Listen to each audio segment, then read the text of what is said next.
And Mr. Chair, we are live. I'm going to go mute and disappear. Thank you, Chief. Yeah. Good evening. My name is Jason Pro. I'm Chairman of the Northborough Board of Selectmen, and tonight we are holding our joint meeting of the Board of Selectmen, Appropriations Committee, Financial Planning Committee, Northborough School Committee, and school and municipal staff for our annual Financial Trend Monitoring System report. This is a meeting where we review financial trends in the larger context of fiscal issues at the local, state, and federal level as kind of the backdrop for our budget development process for the next fiscal year 22. I need to do some preliminary housekeeping. This joint meeting is being conducted remotely, consistent with Governor Baker's executive order of March 12th, 2020, due to the current state of emergency in the Commonwealth due to the outbreak of the COVID-19 virus.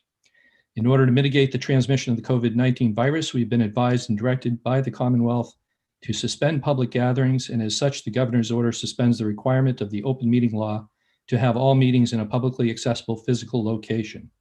Further, all members of public bodies are allowed and encouraged to participate remotely. The order, which is posted along with our agenda for tonight's joint meeting, allows public bodies to meet entirely remotely so long as reasonable public access is afforded so that the public can follow along with the deliberations of the meeting. Ensuring public access does not ensure public participation unless such participation is required by law. This meeting will not feature public comment. You can follow this meeting by reference to the YouTube live stream link posted on the agenda, or you can go to the Northborough Town website. You'll see the tab for remote meetings. You can click on that and that should bring you to the YouTube page where you can then view the meeting. Let's see, just a reminder to the participants in the meeting, the meeting is being recorded. Everything you say and do is being recorded. So while you're not participating in the meeting or commenting, please mute yourself to avoid any intrusion of unwanted sound. Please just remain aware that it's a live meeting and being recorded. In terms of the ground rules, as Chairman of the Board of Selectmen, I guess I'll be conducting the meeting. I'll introduce our speaker for presentation. During and after the presentation, there may be questions from the participants. Please wait until you're recognized in order to ask your questions. Please remember to mute your phone or computer when you're not speaking. And please remember when you do speak, to speak clearly and in a way that helps generate accurate minutes. We'll try to keep everyone identified along the way so that we're able to attribute any comments to particular speakers. And I think that pretty much takes care of that housekeeping business. I'll ask the participants if you have a question to please indicate that by raising the hand using the raise hand feature of the Zoom meeting, and we'll try to find a spot at which to take a break and get those questions presented. And with that, I'd just like to quickly walk through and make people aware of who are the participants of this meeting. We have for Northborough committees, I'm Jason Perot, Chairman of the Board of Selectmen. We also have Vice Chair Tim Kalin, Clerk Leslie Rattan, and other members Julianne Hirsch and Scott Rogers. For the Northborough Appropriations Committee, I believe Chair Elaine Kelly is absent. We have Acting Chair Rick Niebuhr, and also George Brinkle, Bob D'Amico, Anthony Petit, and Janice Height. I'm actually not sure if they're all participating this evening. Financial Planning Committee, we have Chair David DeVries, Thomas Spataro, John Rappa, Michael Hodge, and Bill Peterson. And for the Northborough School Committee, we have, I believe it's Chair Keith LaBelle. Yes, Vice Chair Lauren Bailey Jones, Secretary Kelly Gwinnett, and Joan Frank and Aaron Tagliaferri are also members of the Northborough School Committee. For Northborough municipal staff, we have Town Administrator John Coder. We have Assistant Town Administrator Becca Meekins. We have Finance Director Jason Little. We have Treasurer Collector Amy Haley. Going down my list here. And did I miss anyone from Northborough municipal staff? I think we have everyone accounted for. And then for the Northborough Public Schools, we have Superintendent Greg Martineau. We have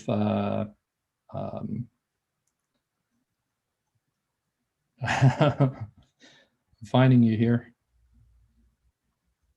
Mary Ellen Dugan, District Health. I'm sorry, I can't read all of your, Mary Ellen, could you just chime in to give your title, please? Sure, I'm the District Health and Wellness Coordinator. Thank you. And I think that's it. Do we also have Rebecca Pellegrino? Yes, she's here, Mr. Chair. She is, yes. Rebecca is the Director of Finance, I believe, for the public schools. Have I left anyone out? I think that Mr. covers everyone. Chairperson, Joan Yes. Joan Frank entered late. Thank you, Joan. Thank you. Okay. With that, I'll turn the presentation over to Town Administrator John Coder, and we will proceed. John. Excellent. Thank you, Mr. Chairman, and welcome everybody. We got an exciting program for you tonight. It's a little bit unique doing this by Zoom. I really like our annual meeting where we get together in one room and we all can look at each other and we can work off of the presentation. So this is going to be a little bit different. What I've asked is the chairman, if you raise your hand, the chairman will interrupt me if you have a question. Normally, I don't mind being interrupted. I think a little bit of back and forth keeps it from being too monotonous with just somebody talking.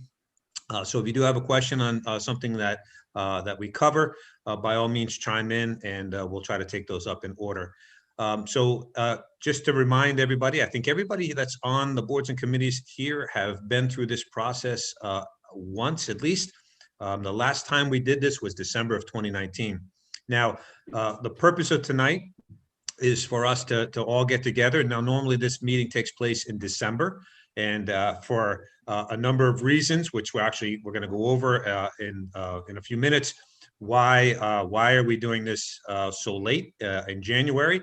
And the very simple answer is that information in the process across the state level as well as the local level has just been dragged out and drawn out due to COVID-19. So we're going to use the opportunity tonight to look at our financial trends. So trend monitoring is something where we look backwards 10 years at kind of where we've been.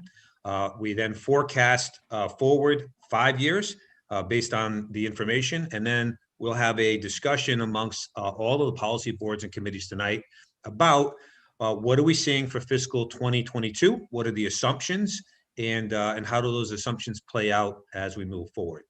So I'm going to share my screen, and normally I would send out the presentation. Well, actually that's not true. Normally I don't like to send out the presentation because people like Keith LaBelle will fast forward and then ask me a question about the slides coming up, just because that's what I would do.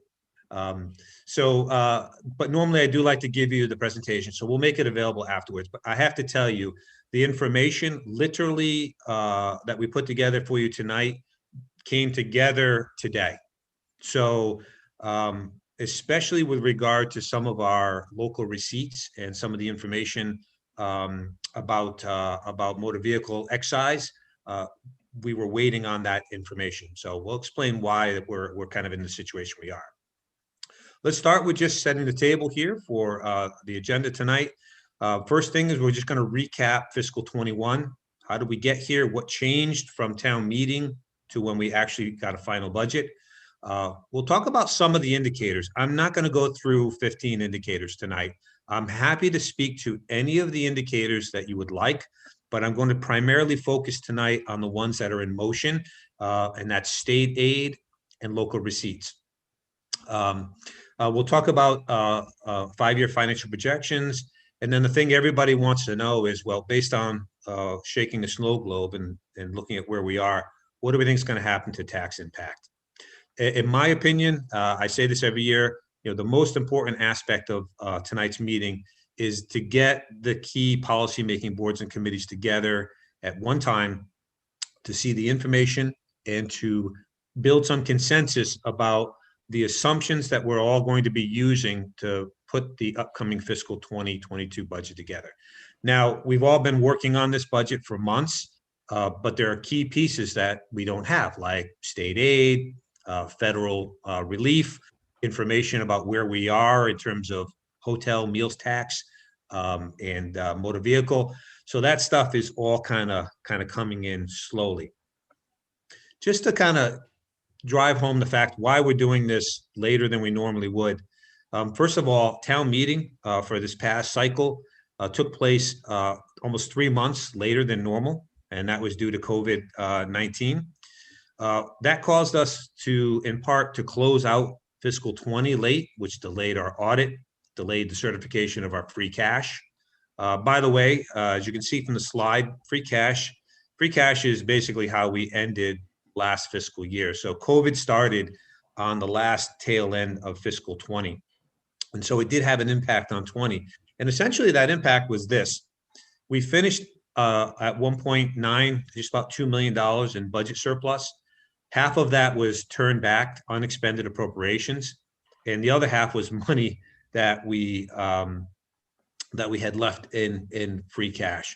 Our revenues just barely made target. And that's because we're conservative on those. Now, here's something else. So we did have between July 1 and for the month of July, we had a 1/12 budget, provisional budget. We did that for 1 month. Now, the state budget is supposed to start on July 1st. They just completed their fiscal 21 budget at the end of December and the first week in January. So what does that tell you about the state of affairs? So we don't even really and haven't had any clue about what was happening with state aid until late fall. That's when we essentially got those numbers.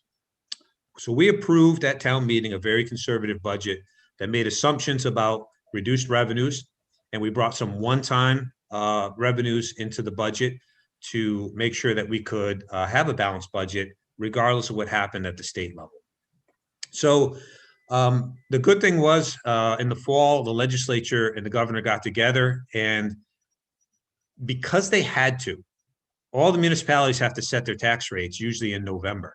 And because the state couldn't get their budget together, they basically promised all the municipalities to hold them harmless and level fund state aid for fiscal 20 using their rainy day fund, their stabilization fund, and one-time funds that they received from the federal government, despite the fact that their revenues were clearly down.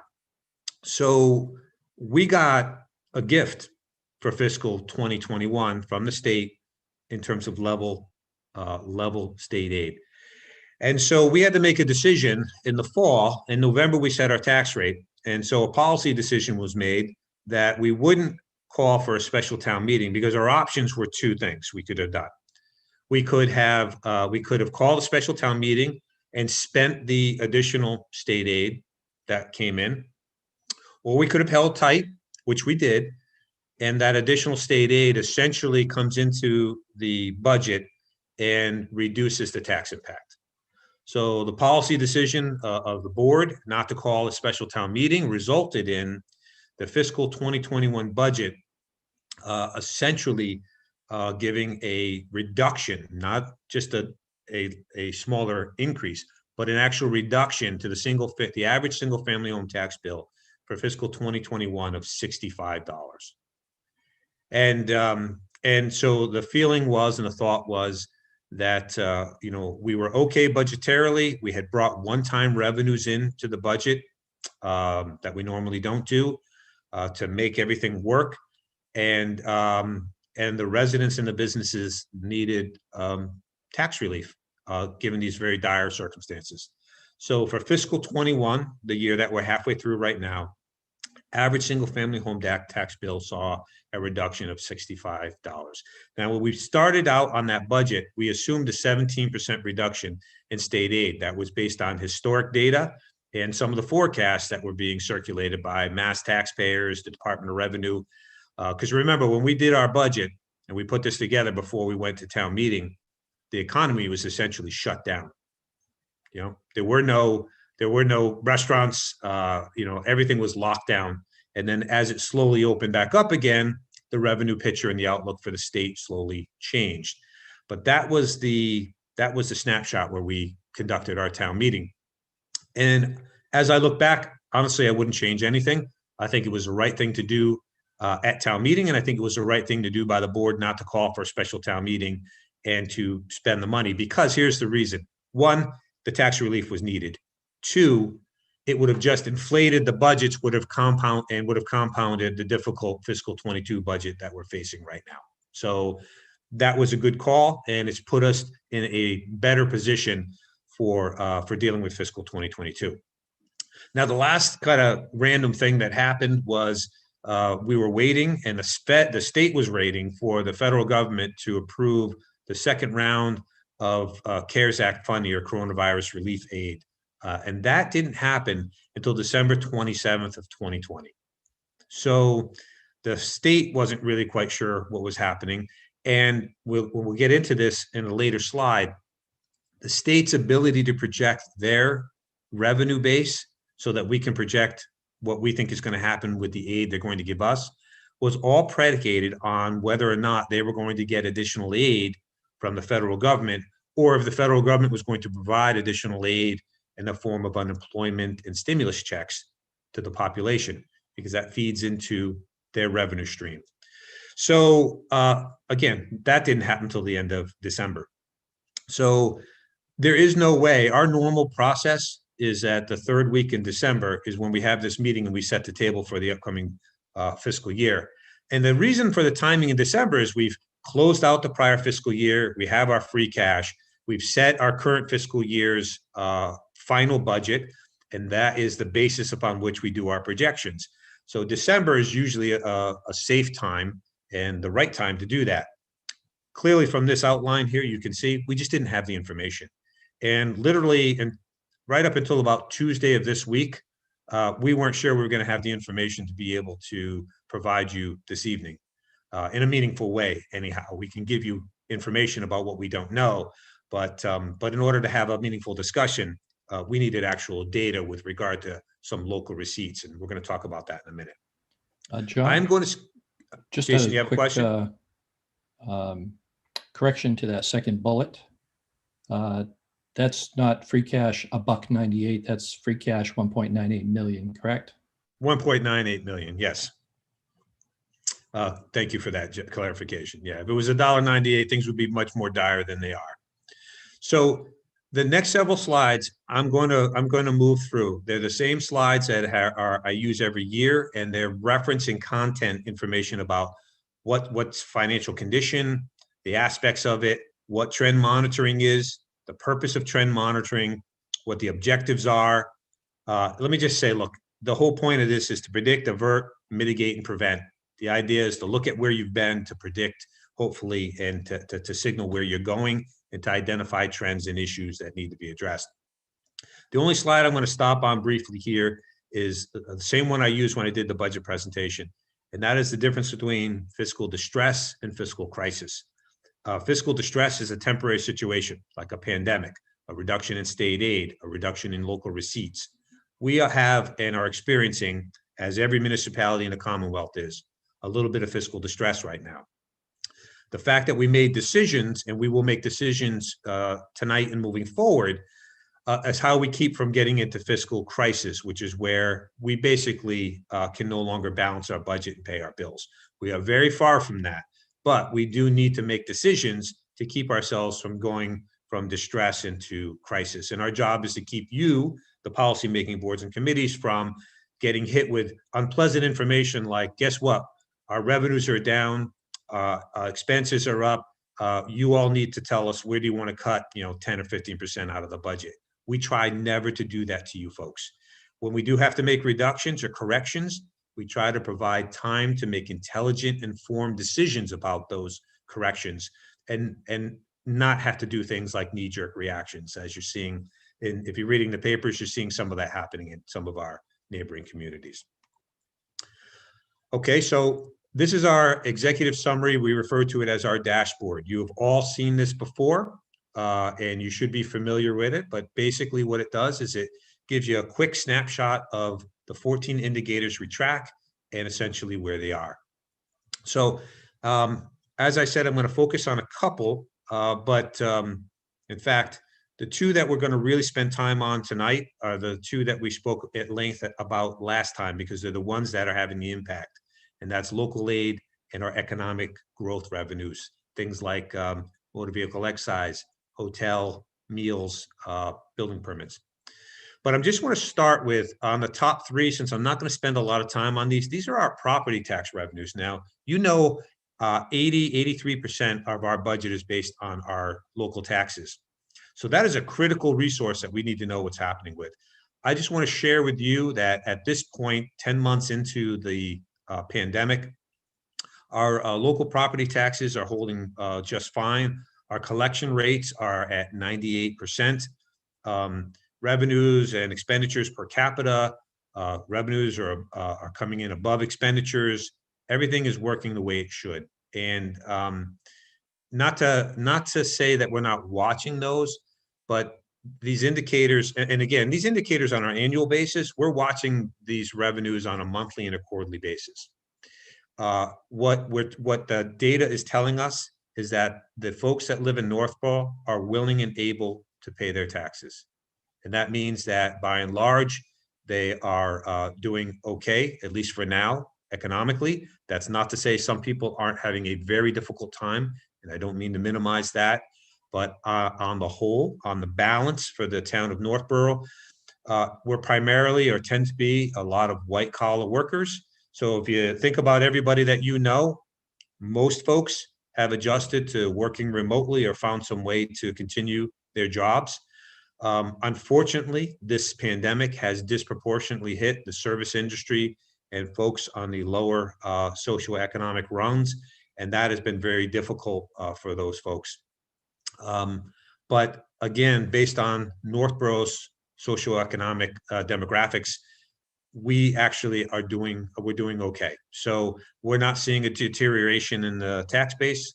We're not seeing people unwilling or unable to pay their taxes, at least not now. So that's a good thing.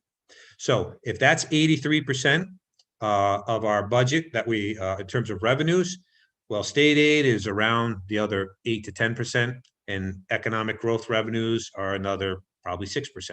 So that's why we're going to talk about those two. As you look at the balance of this dashboard, though, there's revenue indicators.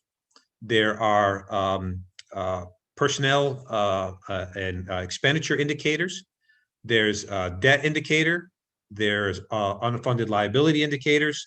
And there's financial position in terms of your financial reserve indicators. And last but not least, capital. I'll just tell you right now, number 13, our fixed asset, that we don't have that data for you tonight because it's pending the audit. And as I said previously, the audit's been postponed, or not postponed, but it's delayed a little bit just in terms of the cycle.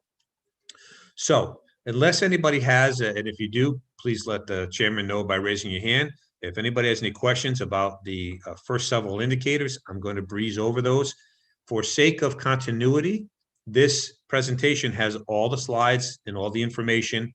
But as I said, we're not going to spend a lot of time on them tonight because we have other things we need to talk about. So property tax collection, 98%. One thing I do just want to draw attention to, this slide is a revenue and expenditures per capita. The only thing I want you to notice is at the far right, see how those two lines are pinching at the end? That means that budgets are getting tight and free cash, budget surplus at the end of the year is shrinking because things are getting tight. Our revenues are getting tight and our expenditures are getting tight.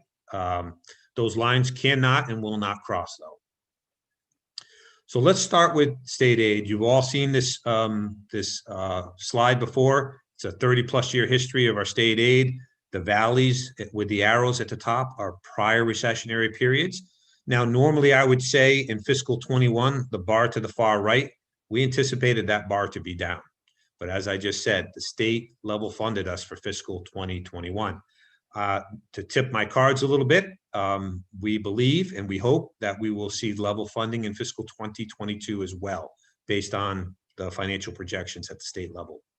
But what we're going to see and what you're going to feel in these budgets in fiscal 22, 23, and beyond is a slow, very, the word grinding has been used in recent news articles, recovery. And that's what we're probably looking at. So when we got out of this last recession, if you look beginning in fiscal 9 and 10, you see the drop down. And then I always say it looks like a check mark, and it's a slow recovery. At least it's an upward recovery. So fiscal 21, 22, we're looking at probably being basically flat for state aid.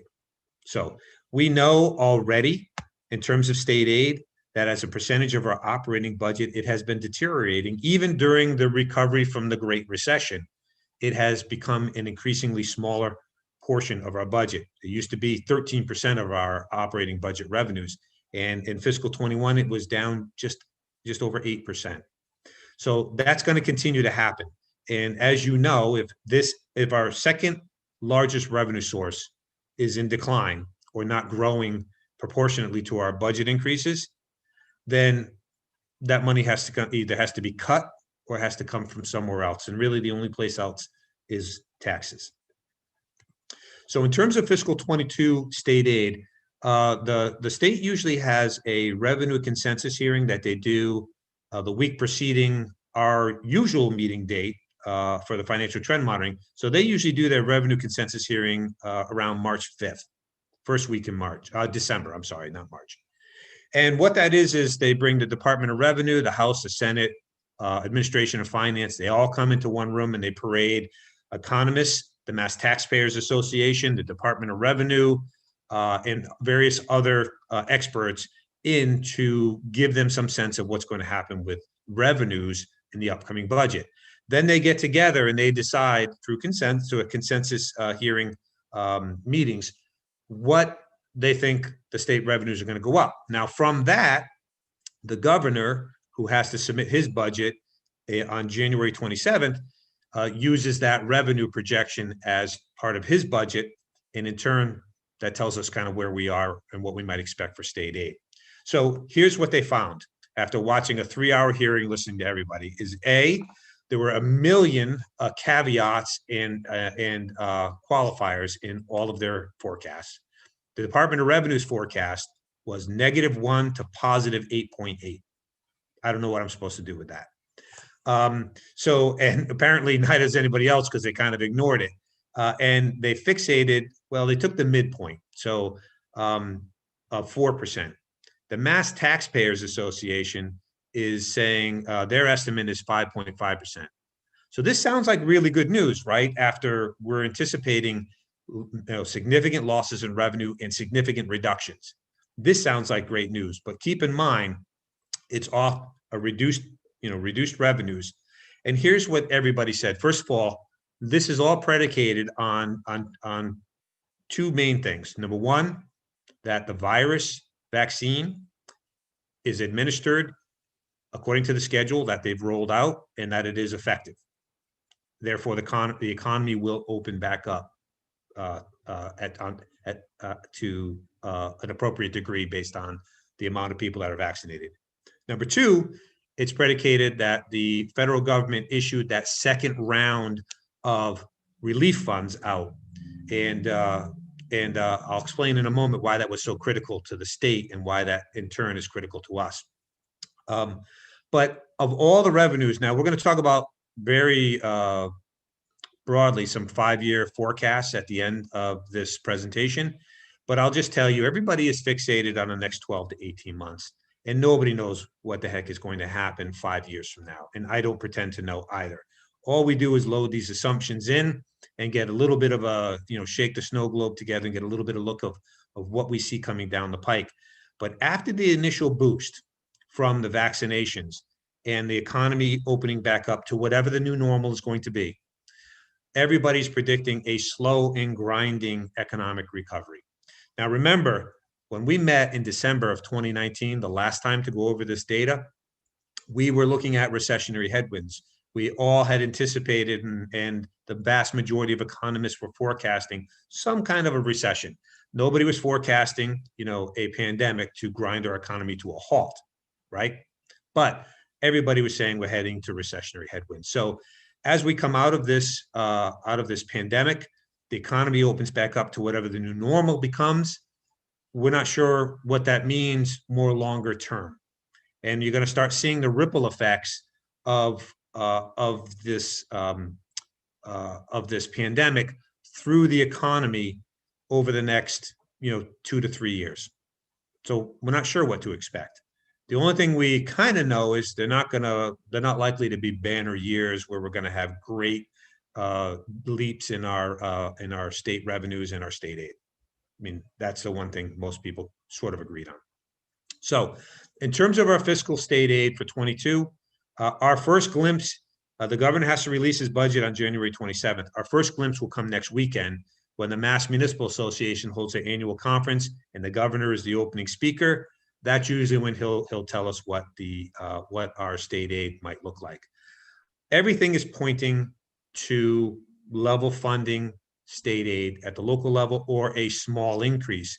Now, remember, we talked a lot previously about the Student Opportunity Act. My friends on the school committee and the superintendent are very familiar with this. If there is additional revenue, more than likely, it's going to go to districts that higher need districts than Northborough. So even if revenues increase and overall local aid increases through the Chapter 70 formula and the other formulas for distribution state aid, Northborough is not likely to see much, if anything. So maybe 1% if we're lucky. I'm really just glad that we're not looking at a reduction. Just remember where we were sitting, March of last year. It looked like the sky was falling and the bottom was just wide open on us. So this on a relative basis is good news. It's still a very challenging budget cycle. So assuming level funded state aid in 22, I just want to remind everybody, just like what happened in fiscal 21, if we wind up with a little bit more state aid, and we're not going to have the swing, the large impact that state aid had in fiscal 21 to reduce the taxes in Northborough. We're not going to see anything like that again, because the delta will be probably 1, maybe 1.5% based on our historic data. Just reminding everybody, as I always do, state aid, and that is not a mathematical process or exercise. It's a political process. So we're going to get what comes out of the state based on their priorities. I include this slide from the Mass Taxpayers, the revenue consensus hearing, because I just want to drive home for you why that federal aid was so important, especially because the second round gave no money to state and local governments directly at all. In fact, the first round of aid that was approved back in March of 2020 gave aid to states and municipalities, but really limited its usage to only for COVID response. We couldn't use it for general revenue replacement. So it's really of limited use to us. But here's where it helped us out indirectly. So these are the main categories of state revenue. And you can see there's the mass taxpayer in the bottom right, 5.5% projected increase. So income tax withholding, capital gains, that top category, that's 58% of the state budget revenues are based on that. That's the equivalent of our local taxes for the state. That and those numbers would look ugly had the federal government not given significant unemployment extension and aid and issued stimulus checks. Because what that means is that the state then was able to tax people on that unemployment assistance and the stimulus checks And that's why the revenue outlook for fiscal 21 at the state level wasn't as bad as originally forecast. It's also why, when you look at fiscal 2022, if that's 58% of the budget, and just the withholding line alone, I believe, is like 48% of the state's budget. If people were unemployed, if the stimulus checks didn't come, those numbers would look very different. They would be ugly numbers. Now, a secondary thing to that is if people are receiving unemployment checks and stimulus checks, what does that mean? It means they can go out and spend money, which means the second largest category of revenues for the state, which is sales tax, which is about 25% of the state budget, that got bolstered as well because people had money to spend. So if the federal relief funds didn't come through, if you combine income and sales tax, it's 83% of the state government's budget that they operate off of. I just think it's important to have that context. So that's why we were really focused, and that's why all the projections said, listen, if that funding doesn't come through from the federal government, all bets are off about these projections. They're going to look nothing like what you're seeing here, like a 5.5%. Maybe that through the chair, but I'll just pause for a moment. Before I move on to the economic development revenues. Does anybody have any questions about the state budget and the implications for our local aid? Just raise your hand or flag down the chairman. Yep. I can't see everybody on my screen. I'm not seeing any raised hands at this point, John. Okay, I think it's fairly straightforward, but I think that's critical to us in terms of understanding where we're going to be financially in Northborough. So now I'm going to turn to the second area that we want to talk about. So we talked about taxes, 80% state aid, roughly 8 to 10%, and now we're going to talk about local receipts and economic growth revenues. So this indicator is economic growth revenues, and these are essentially the elastic revenues that the town receives, things that move with the economy, like meals tax, motor vehicle excise tax, building permits. When things are good, the revenues tend to be higher. When the economy contracts, these revenues tend to contract. So they're a bit of a bellwether for what's happening. Now, these are annual snapshots that we look at, and we have done a deeper dive into actually what's happening to date for fiscal 21. And I'm going to share that information with you in a moment. But if you look at this, we've been seeing a very slight kind of left to right decrease in economic growth revenues, but 7.7 to 7.1%. I wouldn't say that this is, we categorize this as stable previously, right? Literally overnight, it's become unfavorable and uncertain. So this is the area I want to just take a couple minutes to talk about right now. So if you remember when we passed the budget on July 18th for fiscal 21, at that point in time, we were looking at all the indicators and the projections that were out there about the economy. And we assumed that local receipts were going to decrease by 14%. And again, lumped together, local receipts are, the big ones is motor vehicle excise, hotel meals, and building permits. Those are really the three big ones that are in that category. And then there's fines and licenses and so forth.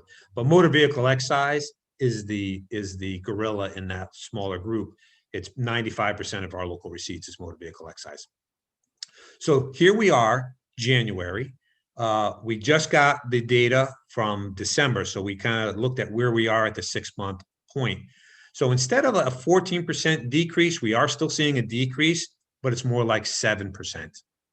And that's relatively good news for us because it means that that things aren't worse than we had originally thought. And it also means that as a starting point and a springboard for planning fiscal 2022, we'll be beginning at a little bit higher number. But let's just go through the three big ones. So hotel and meals tax, when the economy was shut down, I'm going back to March, April, right? There were no restaurants open, right? We forecast, 80% of the revenue there is likely to be lost. it's actually running at 12%. And as you do a deeper dive into Northborough, we don't have a lot of sit-down restaurants. We have some, but most restaurants that you can even sit down at, their primary focus is takeout. One of the winners, relatively speaking, in the pandemic is we're all eating a lot more takeout, right? Because we're not going to sit down restaurants. And so hotel and meals tax in Northborough in the first 6 months is down about 12%, not 80%. Again, I stand by that 80%. That was the right call. We were conservative, and things can only get better. Motor vehicle excise, working off historic data to 2 prior recessions, we all agreed that it looked like we could be hit it with up to an 11% increase. Now, when the pandemic started, nobody was buying cars. Dealerships weren't open. Since then, especially as things got better over the summer, the motor vehicle excise really took off. Now, just so everybody understands, motor vehicle excise is a tax that is regulated by the state, and the state tells us what it is. They send us what's called a commitment. So at the end of the calendar year, we get our commitment. In January, February for the prior calendar year. So we literally, I said at the beginning of this, that the financial team was unable to give you this information a couple of days ago. Here's why. As of Tuesday, we didn't know what our big commitment was. That means we had no data points at all to tell you what was going to happen in fiscal 2022, because we didn't know what happened in 2021 yet. So that data literally just came to us Tuesday of this week. And the good news there is motor vehicle excise is down 7.5% instead of 11%. So they're tracking well. Building permits are actually above the target for fiscal 2021 already, primarily due to the fact that we had a large $150,000 building permit come in for a project down on Bartlett Street. So, building permits are all over the map when it comes to larger projects. But the good news is, as you look at this, our local receipts perspective for fiscal 2022 is looking better than 2021. That's good news. We're still looking at reductions, but we're looking at starting from a little bit higher base, and hopefully things improving a little bit. The only thing I'm going to touch on this slide, this is the one-time revenues in the operating budget. I just want to remind everybody that for fiscal 21, we used $378,000 in additional one-time free cash to help mitigate the impacts of COVID-19 in fiscal 2021. This was a way for us to get a balanced budget and not be worried about state revenue or local receipts if they fluctuated. So we were very confident in what we put forward as a balanced budget, and that bore out for us in a positive way. But we did increase. Our normal amount is $500,000 according to our policy. That's the amount of one-time revenues, which is generally less than 1% of the operating budget. And the reason we do that is if you get caught off guard by a recession or a pandemic and your revenues plummet, if you're relying on a lot of one-time revenues, you have a structural deficit that's going to hit you twice as hard as it would otherwise. So therefore, we used a calculated amount in fiscal 21, but sitting here today for 2022, our goal is to get off that in 1 year and to bring a budget forward in fiscal 2022 that doesn't have additional one-time revenues in it beyond the policy limit of $500,000. Personnel wages and benefits, these numbers are stable. Employee benefits. I just want to touch upon one thing with regard to employee benefits, which are pretty stable for us, and that is health insurance. So last week, again, remember I was saying we couldn't have done this for you 3 weeks ago. Last week, we just got our renewals for fiscal 21 health insurance premiums. I am very, very happy to say to you that for fiscal 2022, the year coming up, we got a 0% premium increase. It could not have come at a better time or a better year for us. So overall, we're forecasting the health insurance budget for fiscal 2022 to go up 1.26%. Now, just remember, everybody, that health insurance budget includes 2/3 of it is K-8 employees, and the other third are town of Northborough general government employees. So this impacts everybody. And as you look at these numbers, and I draw your attention to the table to the right, we have over a decade now, through active management of the things that you see on this slide that we've done, we have an over a 10-year, it's a 12, I believe 12-year, a 13-year average increase in our health insurance budget of just less than 3%. I will put that up against any other organization across the Commonwealth. And that was done by cooperation with the employee groups and a huge amount of cooperation between the administration here and the superintendent and his administration and his employees. We couldn't have done this by ourselves. This literally was a team effort to get here. Now, for fiscal 2022, you might ask, well, if it's a zero premium increase, why is it a 1.26% increase? Well, we had originally hoped, and we were working towards increasing the teacher contributions to health insurance. The teachers are 75-25. The non-school employees are 70-30 contribution. And we were working those to the middle to get everybody to 70-30. Unfortunately, with the COVID, with the pandemic hitting, there were a lot of other impacts on the teachers. That was not something that was able to be achieved in the operating budget or the contract this time around, and I understand that. So we had to make up, that was about $70,000 of expense that we had to build back into the budget.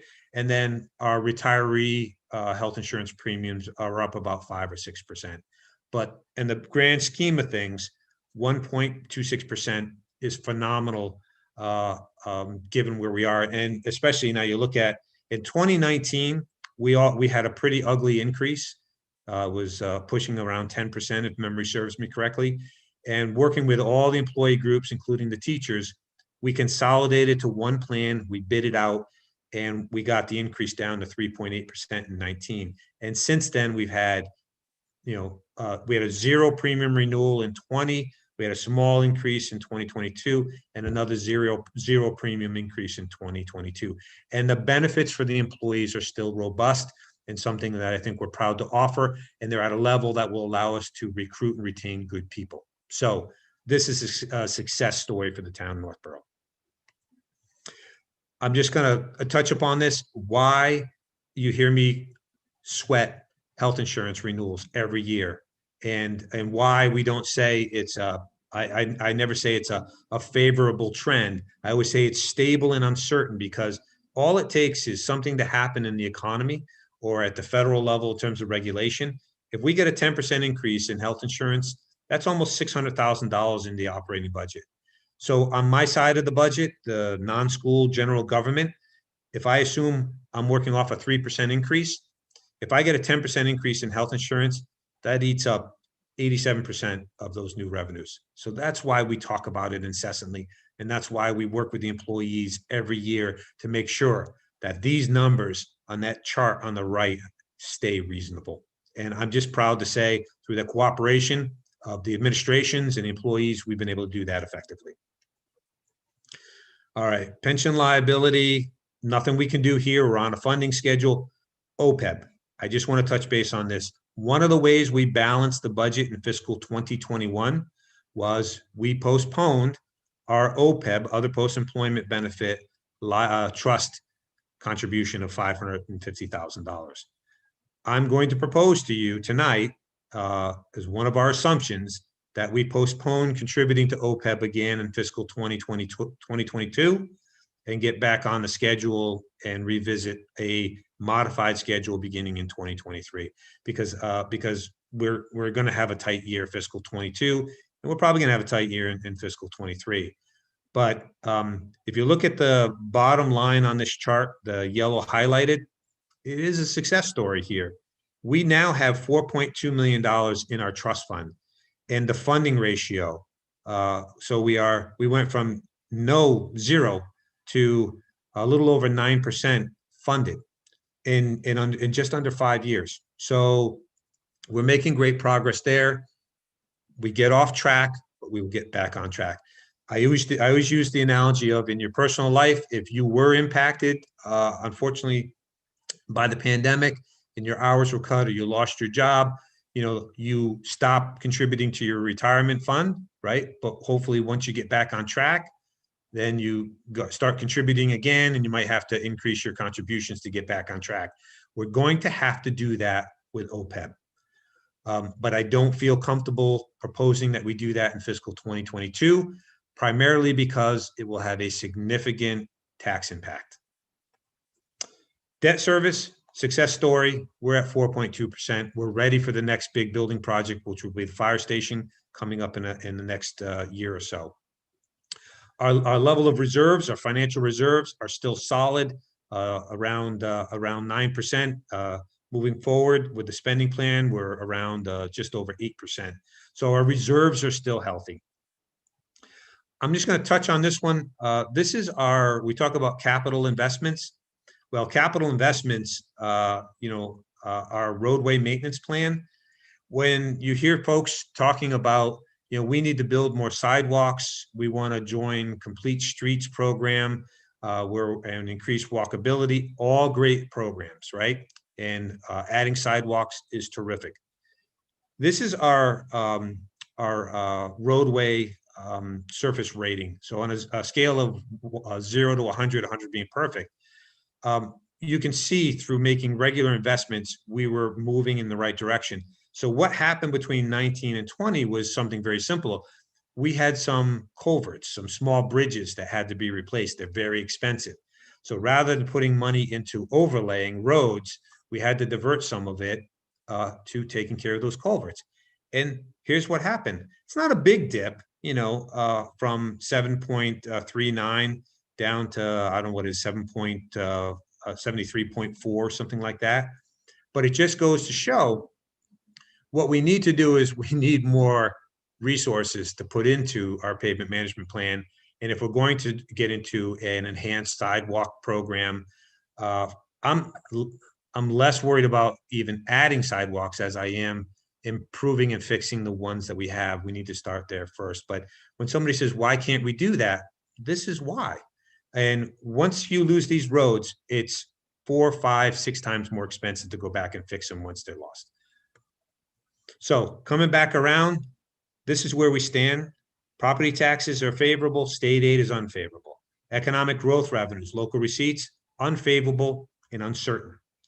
Use of one-time revenues in the operating budget, I'm going to say favorable. We use a measured amount in fiscal 21, and our goal is to get off that in 2022. Personnel costs, employee benefits, particularly health insurance, all stable. Pension liability is unfavorable just because we have a high unfunded liability. However, we are on a funding plan to be fully funded by 2036. There's nothing more that needs to be done there. Other post-employment benefits, we just talked about, it's unfavorable. We have kicked the can for a year, maybe 2. We need to get back on track with that. We can't do that indefinitely. That is not the solution to our budget constraints. So that one is unfavorable. Debt service is favorable. Financial reserves are favorable. Pavement management, that one little dip, I'm going to still say it's improving because I know we're going to get back on track in 2022. And then the last one, number 13 here, the fixed assets, we don't have the data because the audit isn't complete, and that's what feeds into that measure. So kind of starting to wrap up the indicator, the retro perspective of our program tonight. We're still in relatively good financial condition. Tax base is strong. We have great diversification in our tax base. One taxpayer doesn't walk away and we crumble. We're not built around one industry. We have great diversification. And as I said, so far through this pandemic, people are willing and able to pay their tax bills. That's good news for us.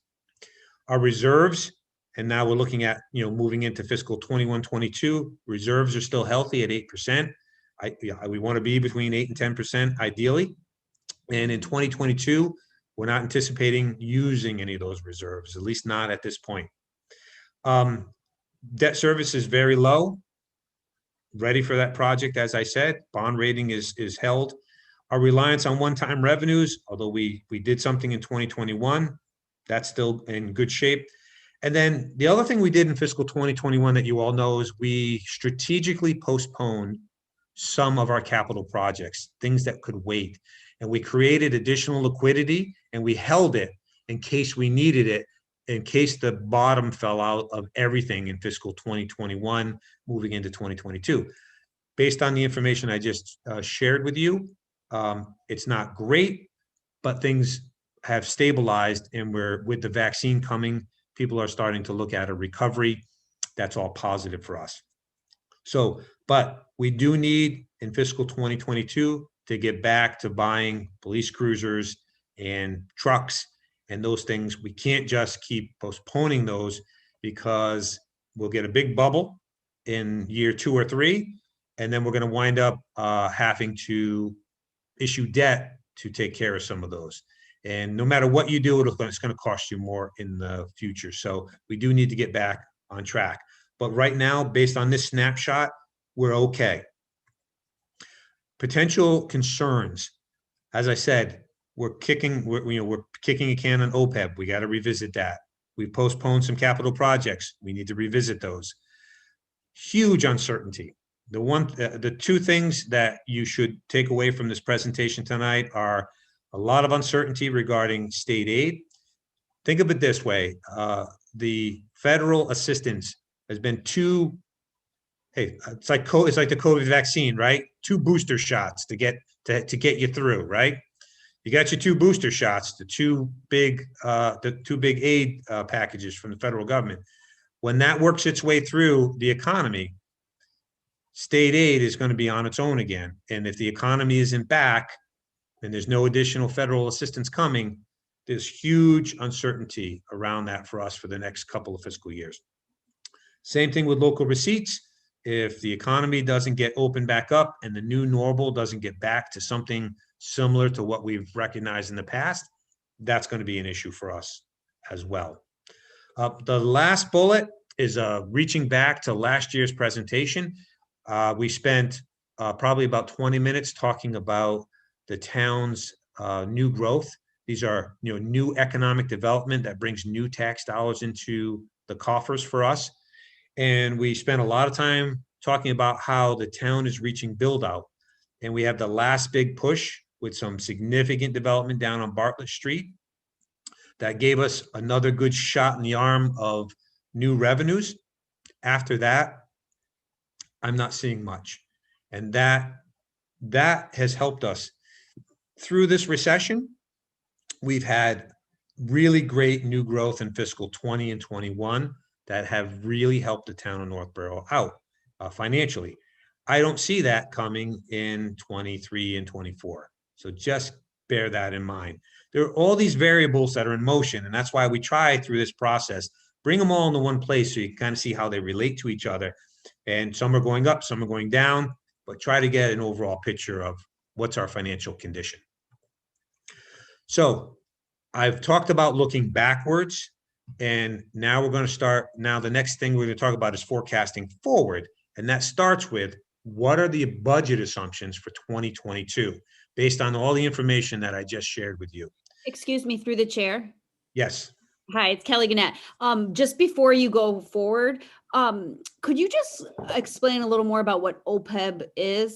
Like what exactly, or what's an example of what was put off for that? Oh, absolutely. Thank you for that Thank you. question. So OPEB is other post-employment benefits. Really, basically what that is when you retire from employment with the town, you have a health insurance benefit. And so every year that you work for the town, you accrue that benefit, right?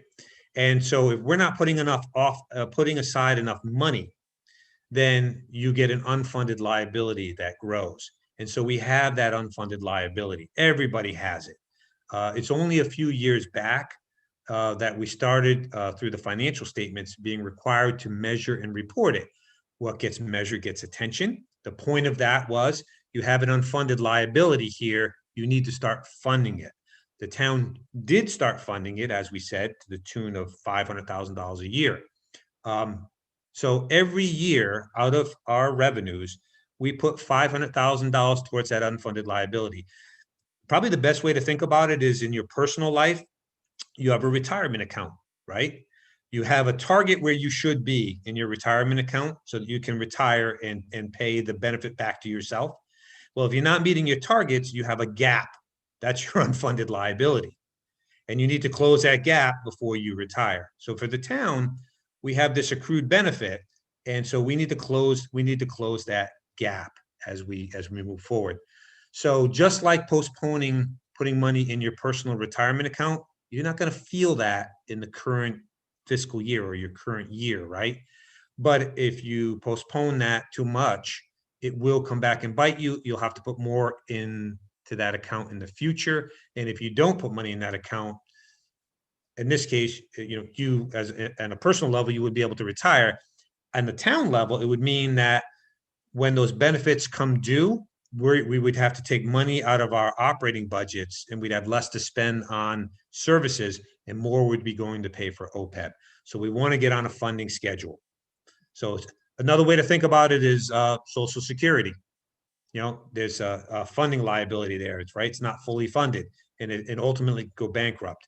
So we have a plan and we have a funding plan, but when things go bad, we had to pause that in fiscal 2021.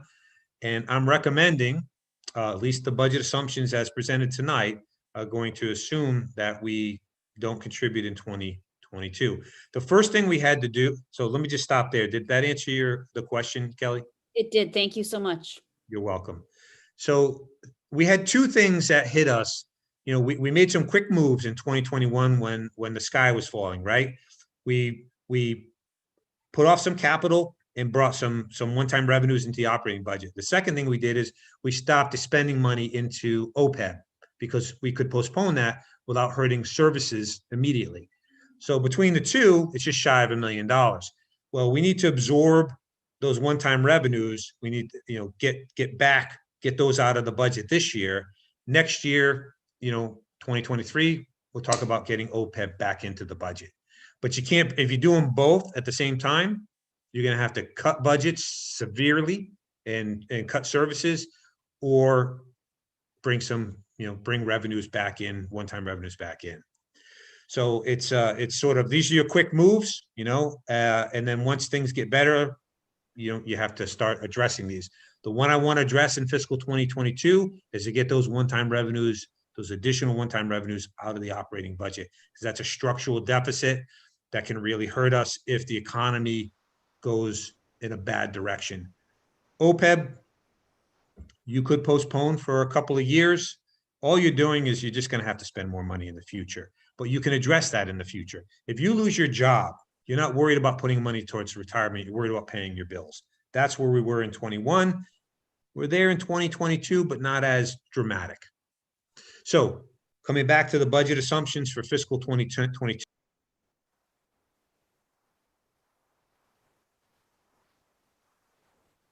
You're muted. How did I get muted? Sorry, John, I muted you by mistake. I was trying to unmute myself. My wife wishes she had that button. Yeah. Leslie Rattan has a question. Leslie? Yeah, just real quickly about OPEB. We have our own funding plan that takes us up to 2036. When we do this kind of deferral of contributing to it, do we have to get any kind of authorization from the state? Does the state get involved and need to know that we're doing that? Or is this just sort of our own plan and they don't really care what we're doing up until 2036? That's a great question, Leslie. No, this is entirely on the town. Unlike pension liability, this is entirely on us to identify. I'll just share with you, the vast majority of municipalities in the Commonwealth aren't even addressing their OPEB liability because they can't. They just don't have the funding to do it. If you're up against Prop 2.5 and you don't have the revenues, then so a lot of them are not funding at all. The vast majority of the ones that are funding OPEB, they're not funding it to the full amount that they ought to. So again, I'll go back to the analogy of your retirement. If you met with a financial advisor and they said you need to save X dollars to hit your target and you say, I can't afford X dollars. What are they going to say? What can you afford? Put something away and then increase it. So $500,000 a year is not a full funding plan by any stretch. A full funding plan is more than double that. It's probably about 1.3, 1.4. And the idea was you put that in, and then each year, ironically, fiscal 20 was the year we increased it. It went from 500 to 550,000, remember? And the idea was to keep incrementally increasing it. So no, we don't need any permission from the state. We just need to manage ourselves professionally and understand that that is not an easy fix. And as policy board and committee members, you know, it's easy to cut the things that don't impact the services right away. But when we do that, we do it knowing we have to come back to it. So it's perfectly legal, perfectly fine. But we're going to have to make that up, and we're going to have to talk about that when the economy comes back and revenues come back. Instead of taking those revenues and increasing services, we're going to have to put some money into OPEB. So coming back to this slide, in terms of budget assumptions for 2022, we're assuming that we're going to take a proposition, the regular proposition 2.5 increase of the levy capacity, but we are not at this stage using any of our levy capacity. And just to remind folks, so under Prop 2.5, you can increase by a factor of 2.5%, right? Up to a certain overall levy limit. If you don't increase to the full amount of Prop 2.5 each year, you essentially start creating capacity so that in a future year, you can increase more than 2.5. In the simple terms, I'm trying to get to this. And by us conservatively budgeting over the years, and in fiscal 21, the year that we're in right now, when we chose to let that state aid come in and reduce the tax impact, we added almost $1 million to our levy capacity. And it's not magic here, guys. It's just Proposition 2.5 is an arbitrary and capricious escalator that's built into a Mass General law. It could have just as easily been something else. I'm from Connecticut. When I was in Connecticut, the only thing that limits your budget increases, your property tax increases, is the appetite of your community. So the fact of the matter is, Northborough has managed itself conservatively. We have not taxed to the max. And so we have $3.3 million in levy capacity right now. So if something really bad happened, we could access that levy capacity, but the only way you access it is by raising taxes. It's not magic. The difference between accessing levy capacity versus a Proposition 2.5 override, the only difference is if we have levy capacity, town meeting can authorize us to use it. If you don't have levy capacity under the Proposition 2.5, you have to go to the voters at the ballot and seek an override. It's the only difference. So right now, as teed up, we're not planning to dip into that levy capacity. And the reason is, if you do, the only thing you do is increase the tax impact. And when I show you what the tax impact is going to be looking like, you're going to understand why we're not proposing to do that at this juncture. So moving down through these assumptions, state aid level funded from what we actually received in 2021. Local receipts. Remember I said 14%, it's really only a 7%. What we're looking at right now for fiscal 21, and this is good news for us, is we believe we can increase local receipts by 8.8% or $321,000. So those are taxes that come to us and revenues that come to us that don't impact property taxes. No additional one-time revenues beyond the $500,000 policy limit. Every year we use $500,000 in free cash in the operating budget. It's a manageable 1% amount, basically. So we're proposing in 2022 to get off that additional one-time revenue and get back to our budgeting the way we do in accordance with our policies. Now, how are we doing that? Well, we're not going to contribute $500,000 to OPEB. And we're also not going to contribute anything to stabilization. Look, stabilization is your savings account, your rainy day fund. When times are good, you put money in there. When times are bad, you can draw money out of there. When times are okay, like right now, they're not really good, but they're also not horrific where we need to draw from them. So we're not drawing from them, but we're also not contributing anything to them. Yeah, that's actually kind of a good place to be. So when you look at these assumptions and you bake them into the overall budget model, we backed into essentially a level service budget. So sustaining our current services. And for us, that means the minimum amount, and this is not easy. We're really somewhere between 3.5% to 4% increase. I can tell you this where the superintendent would want to be, and that's where I would want to be. That allowed me to add a little bit of staff and to do a few things that I'm not going to be able to do. But under these assumptions, general government, non-school is 3% increase, and that includes health insurance and pension increases. K-8 schools, 3%. This one, we put a plug number in here because I know the superintendent was working on this, but when we put this model together, we know that just like the last year, the biggest issue we have in terms of the overall budget and tax impact is shifting enrollment from Southborough onto Northborough.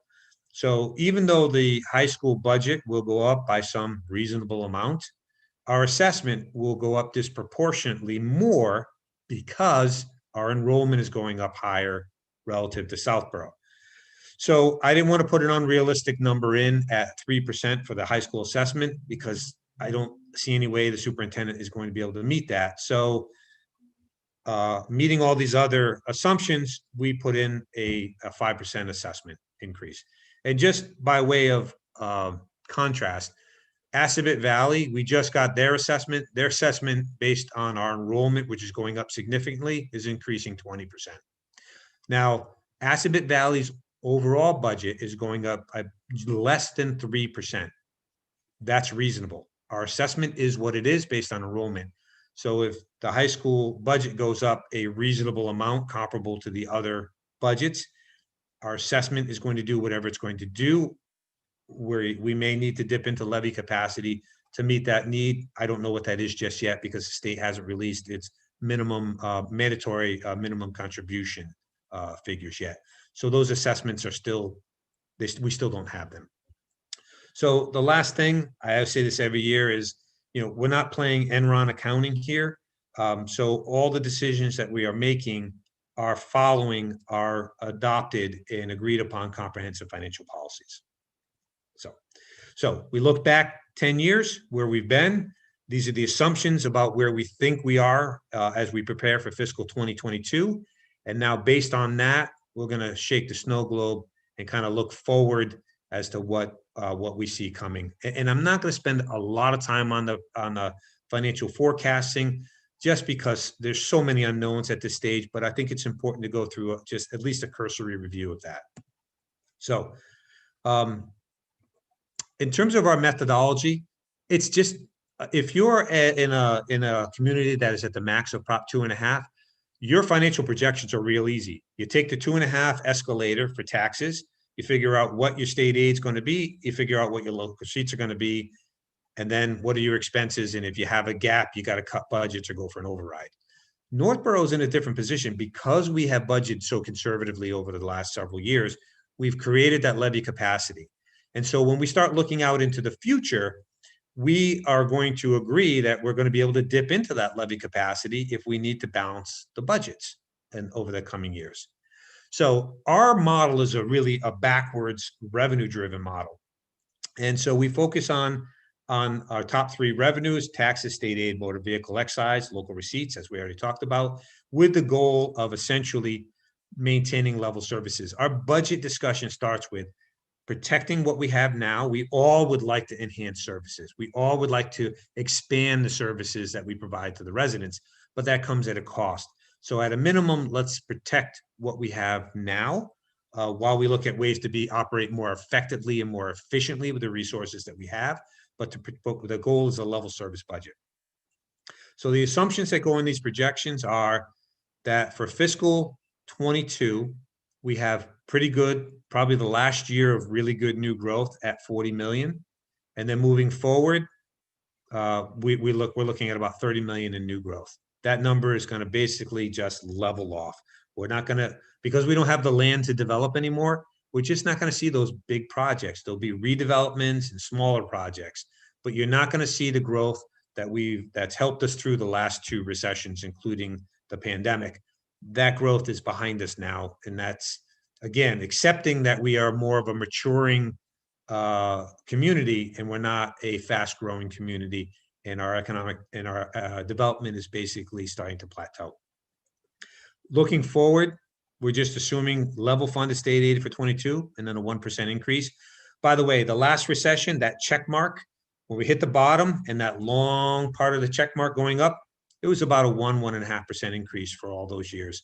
I can't see us getting much more out of the state, since their #1 priority is diverting any additional revenue that they have through the Student Opportunity Act to poorer and needier school districts. That's where the money's going to go. Motor vehicle excise, we're going to get back to where we were in 2020 and kind of hang there. And then again, we're going to comply with all of our financial policies.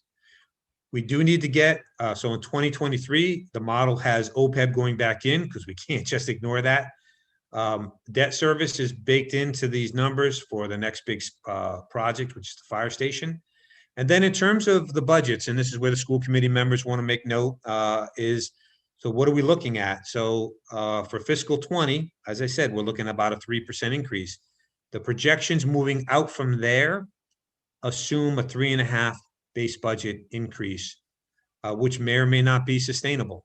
And the tax impact of that may or may not be acceptable. But at least you should see what that looks like. Again, the Algonquin Regional High School assessment, we're assuming 5% in 2022. The good news on that front, 2023, we should start seeing those enrollment numbers tipping back towards Southborough, leveling off. So we should in Northborough be seeing excessively large Algonquin Regional High School assessments based on enrollment. So that's good news. So that pressure on the tax bill will start to come off in 2023 and the years after that. John, sorry, I muted you again by accident. And I'm trying not to take this personally. I think there's some subconscious thing going on here. this is Is how I this a interrupt. when passive some- aggressive thing, Mr. Chairman, that you're trying to mute me? This is how I intervene when somebody raises their hand. Is we have, there a question? There is a question from Leslie Rattan. Yes. Yeah. Leslie? Yes.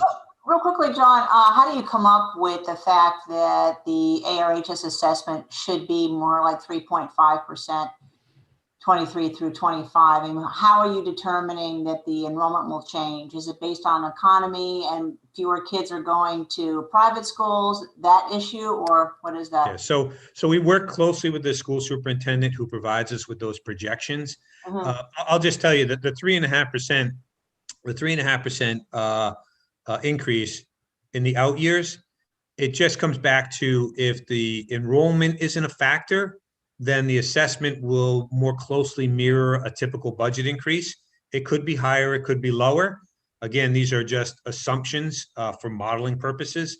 But the big issue that we faced for the last 2 years and this upcoming year is that shifting enrollment. It's just based on we've got more kids coming up through the system than Southborough, and more of Northborough's kids are going from the middle school to the high school, and fewer of the Southborough kids, for whatever reason, they're leaving the middle school and they're going to St. John's and other private schools. That's just the nature of those trends. But it's based on information that's provided and reviewed with the superintendent and his administration. So that's where we come up with that. Is that answer the question? You all set, Leslie? Yes, thank you very much. Okay. Thank you. And again, all of this is, you have to make assumptions, or, part of what I'm asking for, if everybody's paying attention right now, one of the things that I need to get out, and the superintendent needs to get out of this meeting tonight, is a sense from everybody that these assumptions are reasonable, and that you're coming along with our thought process in terms of the analysis of where we've been, the snow globe look at where we think we're going to be and what's reasonable for us to ask of the taxpayers. And so that's the point of this exercise. That way the superintendent doesn't come in February and say, the school committee wants me to ask for a 10% increase. And I go, what are you kidding me? And then I start go through all this analysis about why we can't afford that. You need to know this on the front end before we get too far along into the budget process, and we can start to bring the budgets, my budget, as well as the superintendent's budget and the school committee's budget, in line with where it is we all agree we are headed. So based on these assumptions that we just went over, this is what the expenditure profile looks like. The detail, the numbers really aren't critical, other than to know that the budgets are basically escalating 3% in 2022 and 3.5% in the out years. Now on the revenue side, you can see here we have the Prop 2.5 increase, the lower new growth because we're not going to see as much economic development. The level funded or 1% state aid is in here. And so you start to get a sense of, where we go. So if we want a 3 or 3.5% budget increase and the revenues, the state aid isn't growing at the same proportionate level and the local receipts aren't growing at the same proportionate level, that means you're going to need to increase taxes more than the Prop 2.5 to make it all work. And so if you look at the yellow line down to the middle of this slide, 3.34, basically $3.4 million in excess levy capacity. That is an enviable position to be sitting in. And we added almost $1 million into that levy capacity because we provided tax relief in fiscal 21 by bringing that state aid that we weren't expecting to come in level funded. And we allowed that just to flow through the formula and reduce the taxes. Now, the good news is, well, last time I showed you this chart, and everybody should remember this, the last 2 years I showed you this chart, it had us using up that levy capacity, and by year 5, in that out year, we would need an override to sustain those 3.5 budget increases, okay?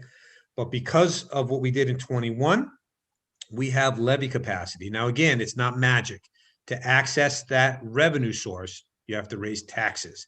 And I'm going to show you what that looks like on the next slide. But the good news is, unlike many other communities, the vast majority of communities in the Commonwealth, we aren't up against the wall of Prop 2.5. Becca Meekins, our assistant town administrator, came from Grafton. She will tell you it is a very, very different budget planning process because Grafton was right up against Prop 2.5. And so it was they didn't have the luxury of, if we can balance all the budgets and the superintendent has everything he needs for, $100,000 more, that we can have access to that. So this model here shows us using levy capacity, but right now, based on these assumptions, that levy capacity is going to be with us for a little bit, and that's a positive thing. Here's where the Board of Selectmen in particular, and the financial committees are going to kind of sit up and look, as well as the school committee. But this is the tax impact. So what I just showed you guys, these are reasonable assumptions. These are reasonable level service budget increases. And what does it look like? Well, for fiscal 22, to get a 3% budget increase and a 5% increase on the high school assessment because of shifting enrollments, we have another factor that we didn't talk about yet. And it's the biggest factor hitting these numbers in fiscal 2022. And that is that single family home values are going up 5%, are projected to go up 5% in fiscal 2022. If you're reading the newspapers, this is all the issue in the city of Worcester right now. The single family home values are going up. Despite the fact that we're in the middle of a pandemic, the housing market has never been hotter. You can put a for sale sign out in your yard and you'll sell it on the weekend for whatever you're asking. So just to put it in perspective, stay with me in the first column, fiscal 2022. Average single family home value is going up to $484,000 roughly.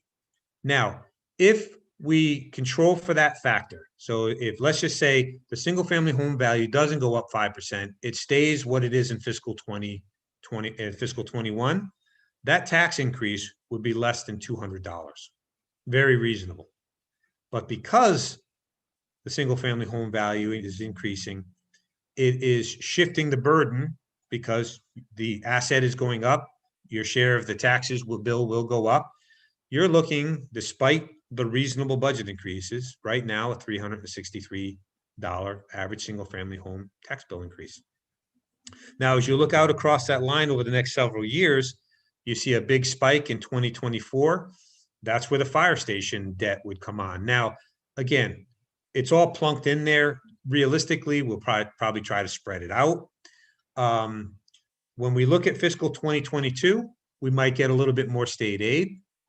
Local receipts might come in a little higher, and we probably would be able to reduce our overlay account for abatements, for tax abatements a little bit at the point at which we set the tax rate in November of 2021.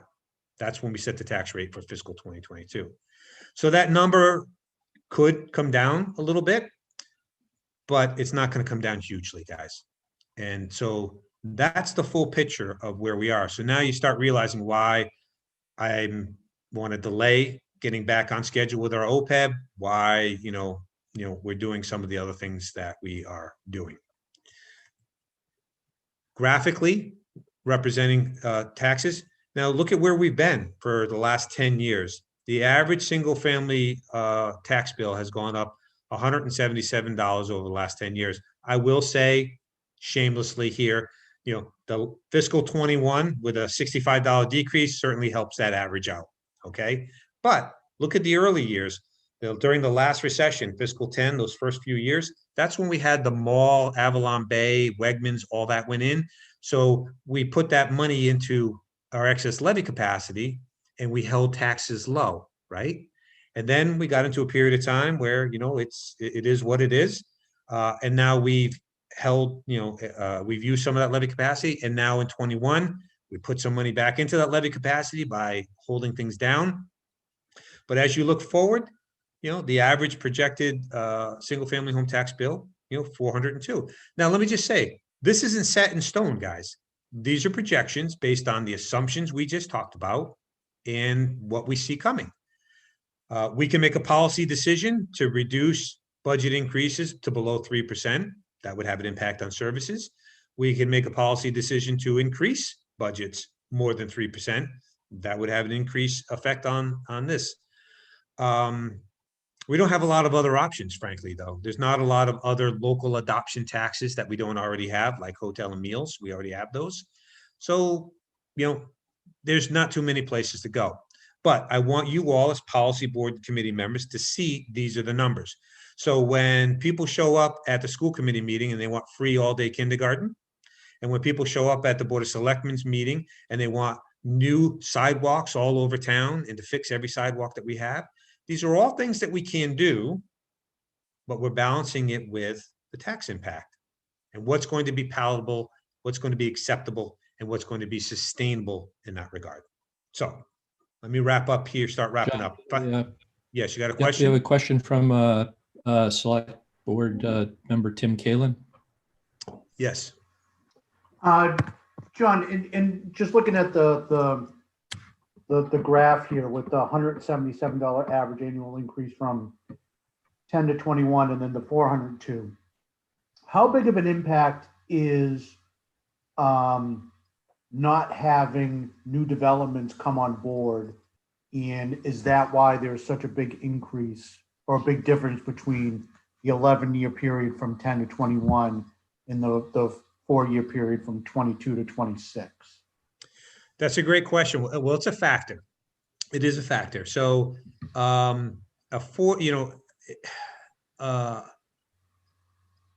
it could be the difference of several $100,000 in revenues, right? New growth at 30 million versus say 40 or 50 million. So that can be a factor. The bigger issue, or that is a factor. The other factor is state aid not growing, right? Because our budgets are going up 3.5%, state aid's going up 1%. So that is shifting the tax burden every year. That's a bigger factor. But yeah, the lack of economic development has been our savior. When you look at, as I look at the early years, 10 to 13, like in here, that's when we had the mall, and that was $92 million, $92.5 million in new growth in 1 year we had, right? That's just never going to happen again. The last bit of economic development that we're seeing out on Bartlett Street now with Amazon facility going in, when that's completed, that will be our third highest taxpayer in town. But once it's built, it gets baked in here. So I guess so long it is a factor, but it's really the state aid, new growth, and local receipts. Those are three equally weighted factors, I would have to say, because they shift around each year. You know, some years though, if you have a big thing of a big amount of economic development, that can really suppress the tax bill by a couple $100. Yeah, and we saw that happen. You know, in the during the recession, you know, we saw that happen. Economic development, state aid, local receipts. The bigger factor than any of those right now is the shifting single family home values. Goes up 5%, you're looking at a couple $100. That's the equivalent of you know, a $14 million building project. So Right. those are all the factors. New growth. The thing about new growth is, you know, when you look at these charts and you project them, I've always been able to say to you, hey, look, all things being equal, that's what we're looking at, guys. However, we may get some significant new growth that will have a suppression effect on those tax bills. I can't say that as I look forward. And that's just the reality of us to think, you know, when you do trend analysis, just because you saw, you know, you might have averaged $50 million in new growth. If you just do an average, you're like, oh, so we're going to have an average of new growth moving forward. That's an uninformed assumption. We know We just don't have the space. We don't have the land. the land's gone. So you're going to see redevelopment, but you're not going to see 600,000 square feet or 1 million square feet get built anymore. There just isn't the land for it. So we are where we are. I know people are concerned, as everybody is, about traffic and so forth, but we are where we are right now. We are on the cusp of build out. So Thank you. John, if I could ask a question just to clarify what you mentioned about appreciation of single family homes. It's not simply that the home prices are increasing, and then it's in part they're increasing at a greater rate than commercial or industrial property is, and so residential property in town becomes a greater overall proportion of the valuation, and then draws a greater proportion of the tax liability. correct. So Right. this ebbs and flows. You know, there are years where the commercial will go up faster. And there's years where the residential, I mean, the residential market is just hot and it's escalating. And anybody who has either bought a house or sold a house in Northborough recently knows exactly what I'm talking about. But yes, it is relative to each other. So our total tax levy is about, you know, it's roughly 75-25, 75% residential, 25% commercial industrial. And you'll see it bounce around a percentage or two based on values and new development. But that's kind of where we are. But on an annual basis, when one of those goes up really fast, that's what happens. Yeah. All right, so let me start wrapping this up because I do want to make sure we have time for our questions. So just looking out in the future, so our financial outlook looking forward based on all this is, you know, budgets can increase minimally to sustain level service, but if we're going to increase staffing or add a significant service initiative, it's going to increase taxes more. That's just the simple fact. We will need to dip into that unused levy capacity. So we're going to see tax increases above just a Prop 2.5. You know, that's what's going to happen if we're going to maintain services.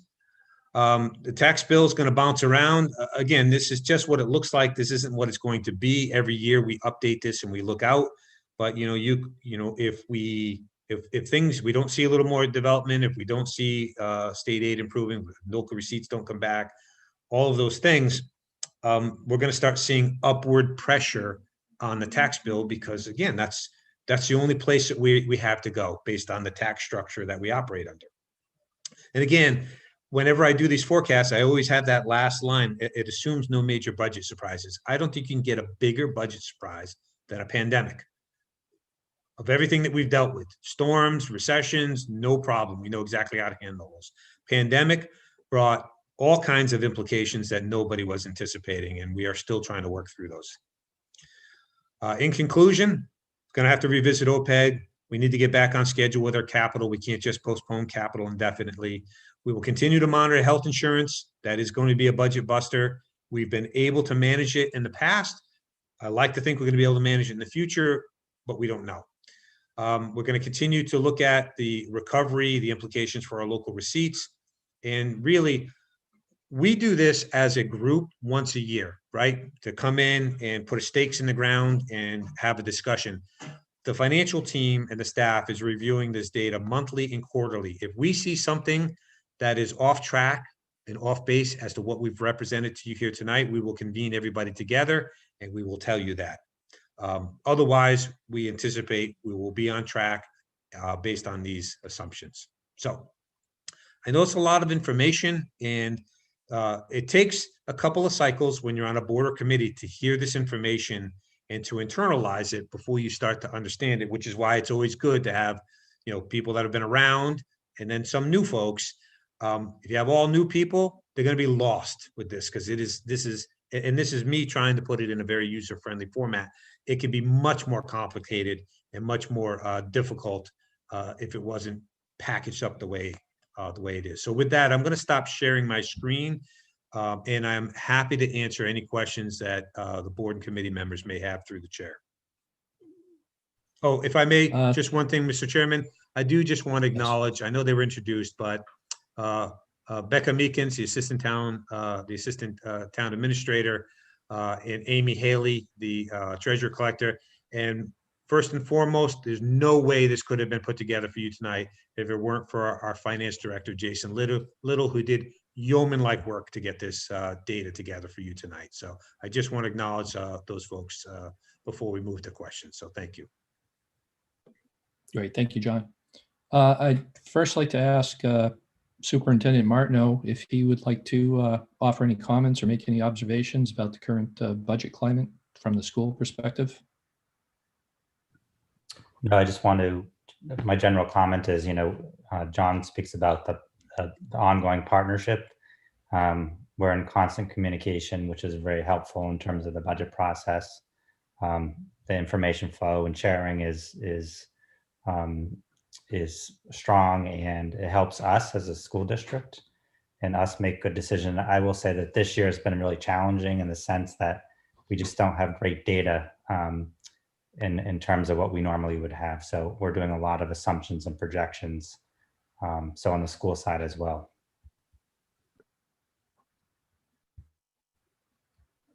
Great, thank you. Thank you, Greg. If anyone has any questions, feel free to raise your hand. And I have Joan Frank, Northville School Committee. Joan? Thank you, Mr. Chairman. I don't have a question. I just have a comment. I like to, first of all, as I've said all the times, the cooperative effort that goes between the town boards, John Credere and Superintendent Martineau and his administrative staff has always been highlighted in the past. But I think this year with the pandemic going on and the uncertainties, and even the town meeting not being held in the normal time and doing in July was really hard. Okay.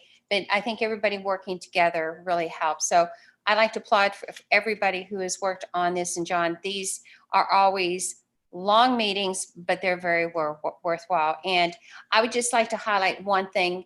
And I think as a regional member of the school committee and also as a Northborough School Committee member, I like the new addition this year of the key budget increases that you gave us for looking out for a little bit. It's always nice to have a number there, okay? Because even as families, we always plan for what's the college education of our children are going to be. It's a 4-year thing, so we know we're going to have, it's going to be what's going to be in the second year, what's going to be in the third year, and we know it's going to increase. So I really appreciate giving us the numbers of what you want us to strive for, especially on the regional assessments and also in the Northborough. So thank you very much for giving us that, and something that we can look forward as we do the budgets in future years. So thank you very much. You're welcome. Thank you, Joan. Next up, we have a question from Appropriations Committee member Tony Petit. Tony?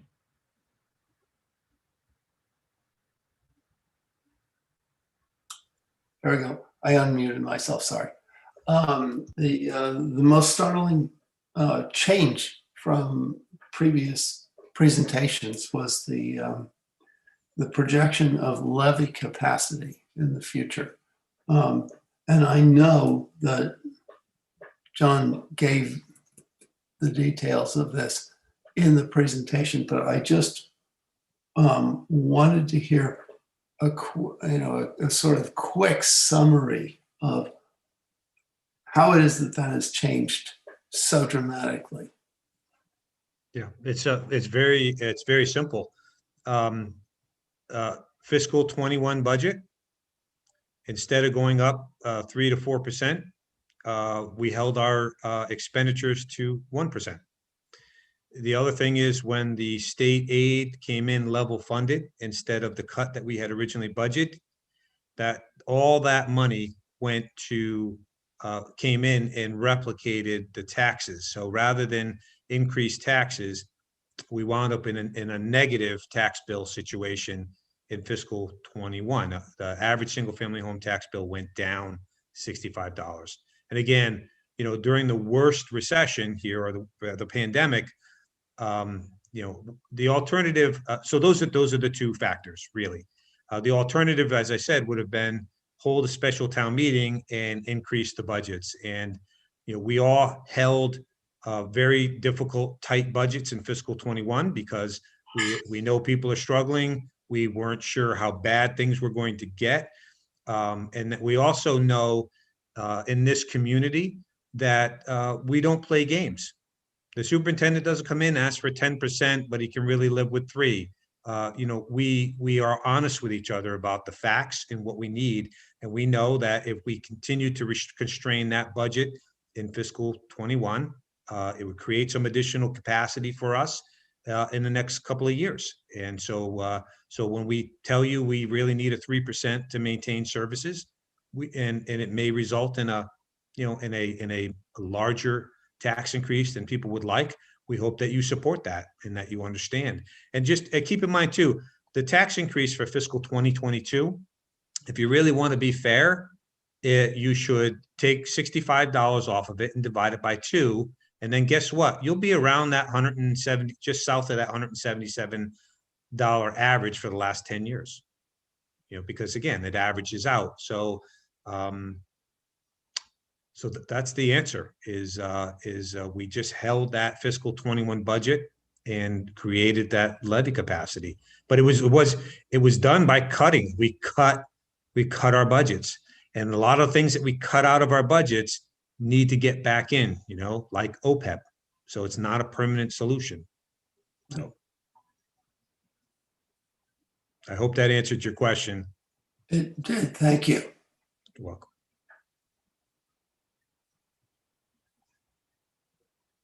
So if I may, through the chair, I think it's important, while we have all the key policy board and committee members represented here tonight, is I just can't stress enough to you what you have in your professionals in Northborough, the superintendent, his staff, my department heads, and the people you folks on the boards and committees. You guys don't fight with each other. You all are looking for good information from professionals, and that's what you get. We don't fight. My police chief and fire chief don't fight. The fire chief is fond of saying all the time, the thing he loves about Northborough is we don't fight in the sandbox, okay? Everybody is working together. The things that we're dealing with this pandemic are difficult enough. If I was in a clash with the superintendent or department heads weren't getting along, or you folks on the boards and committees were fighting due to personality conflicts and so forth, that would make everything so much more difficult, if not impossible. So for your professionalism, the professionalism of the school administration, and the professionalism of the department heads, that's how we're able to do these things. And I want to say that's what makes it a pleasure to work in this town.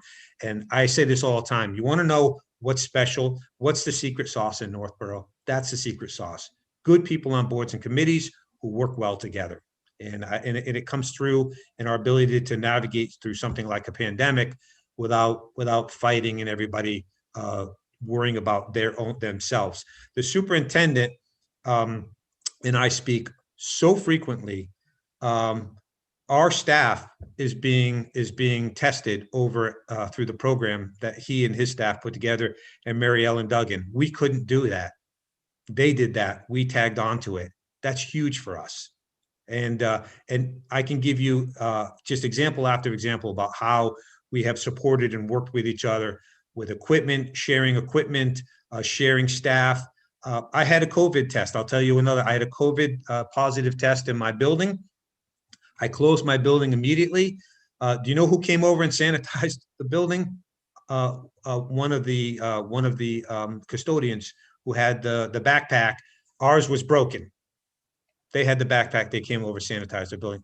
Day in and day out, you cannot replicate that. And that's why we are in better shape than most. So I just hope everybody appreciates what we have. Thank you, Mr. Chairman. I appreciate it.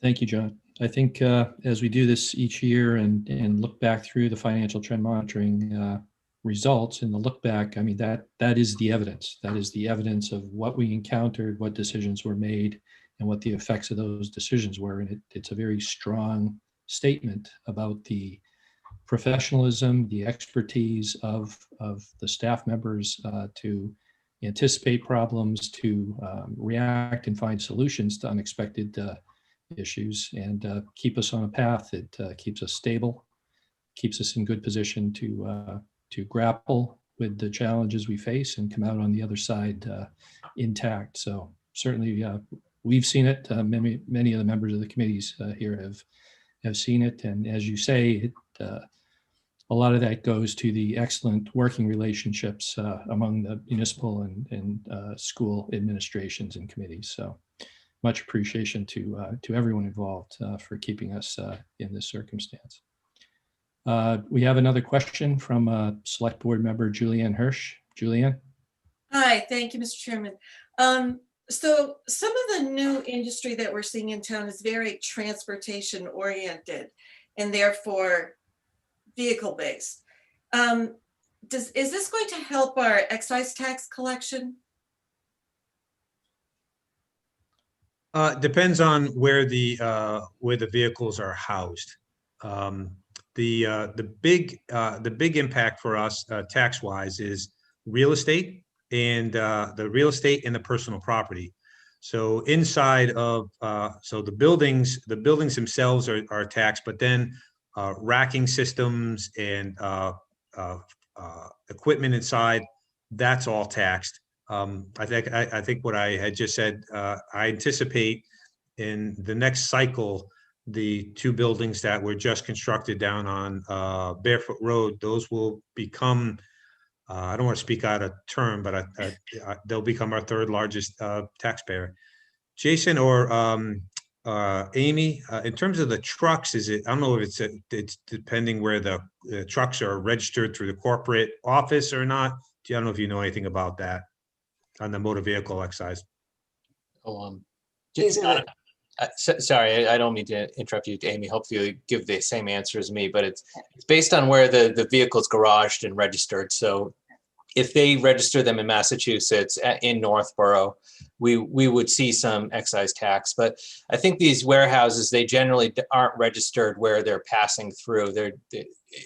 It's not likely that we're going to get a lot of vehicle excise from these facilities. The trucks aren't registered being housed in these facilities. They're transporting to and from them.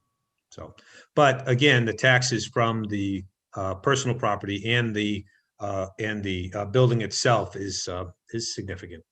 And people ask me about that. Well, how exactly is that determined? Does someone go in once a year to see what kind of personal property is in these businesses, or how do you figure out that, Bill?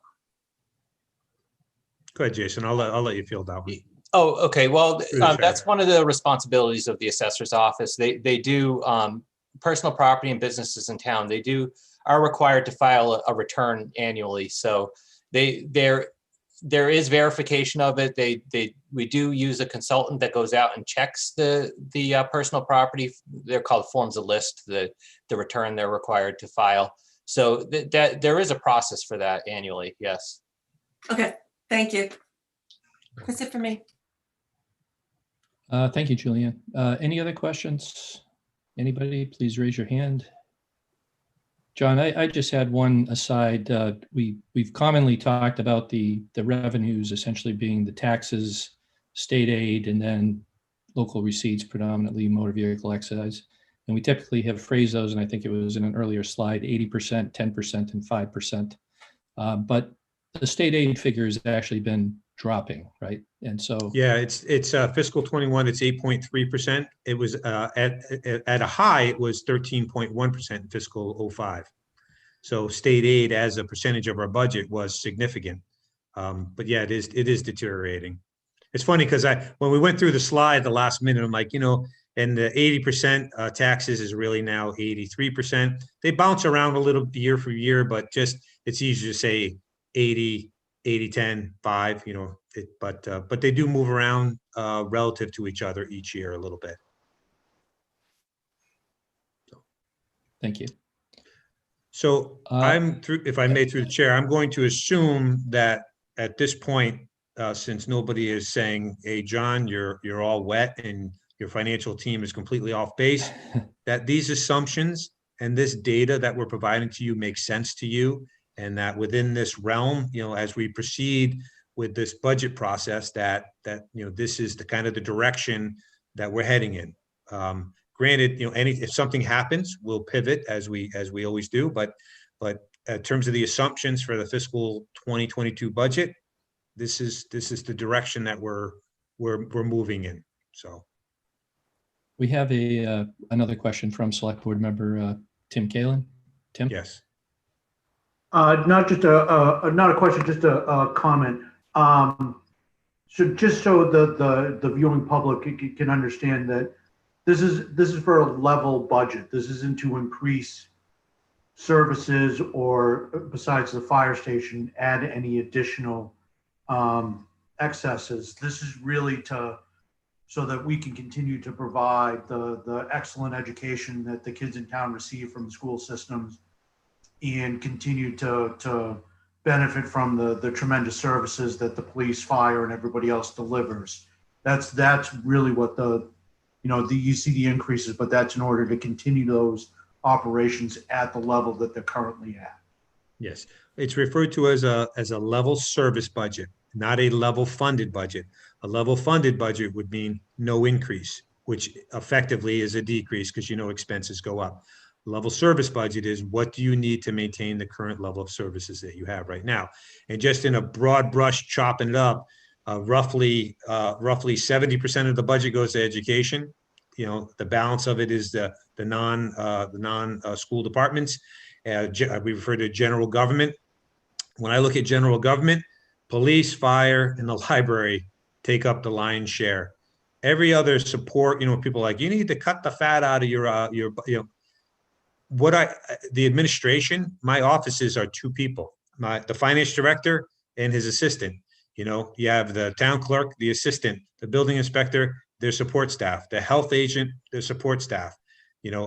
Outside of DPW, police, fire, library, those are the bigger departments. There isn't much to cut, and we don't just cut expenses. Like, all right, so you want me to cut we need to make reductions in DPW. We don't say, all right, well, we're just going to do less roadways. We did not. You saw the chart of our pavement condition.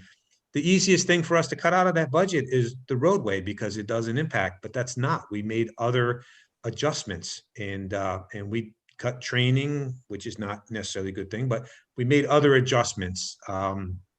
But in terms of the bigger picture, these are the services that people want. And, during a pandemic, you're not gonna, the fire department, the health department, I mean, these are things that you need.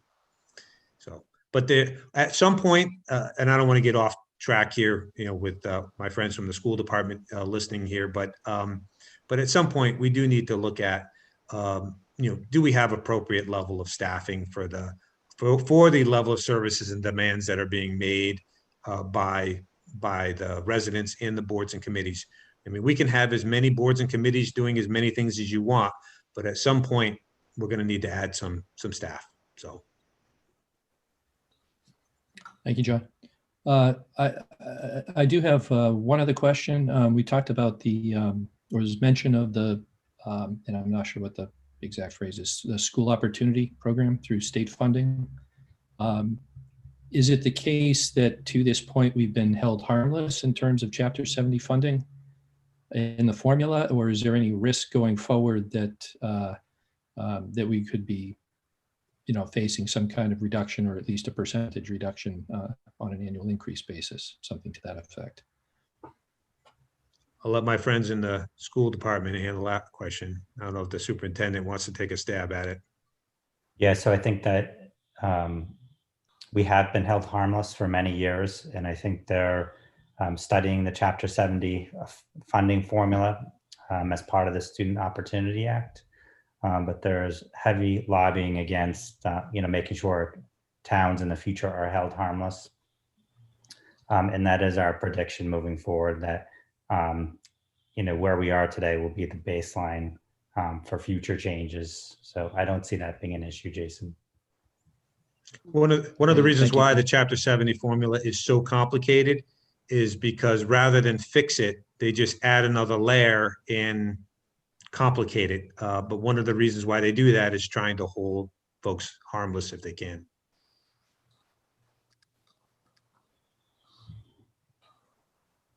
And do we have any other questions from anyone? I am not seeing any more raised hands. Leslie has a question, Mr. Chairman.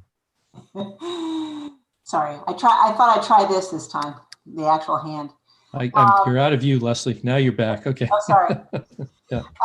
Not a question, just a comment too. John, you mentioned that it's nice that we don't have a lot of infighting between the various committees. And I actually think it's kind of one of those chicken or the egg things. I think a lot of the reason is because you do pull a presentation like this together every year and bring us all together face to face. And so I think what happens is we all feel like we're part of one team trying to work together. We're obviously not deliberating here, but we're being provided all the same information at the same time. And I think that's very important. I think that goes a long way. So thank you for doing that. Thank you. There's an article in the paper today. I'm not going to name names, but basically folks were fighting over limited resources. And in the article, the gentleman says, do we need to do a better job like Northborough's financial trend monitoring so we have better information, right in the article. And so, I would have forwarded along, but it was the rest of the article. It wasn't really, it was a letter to the editor and they were kind of nasty. So I didn't really want to encourage that sort of information being spread. But we get pointed out for the process and the information, and it gets emulated across the state because it is good. I mean, everybody's hearing the same information.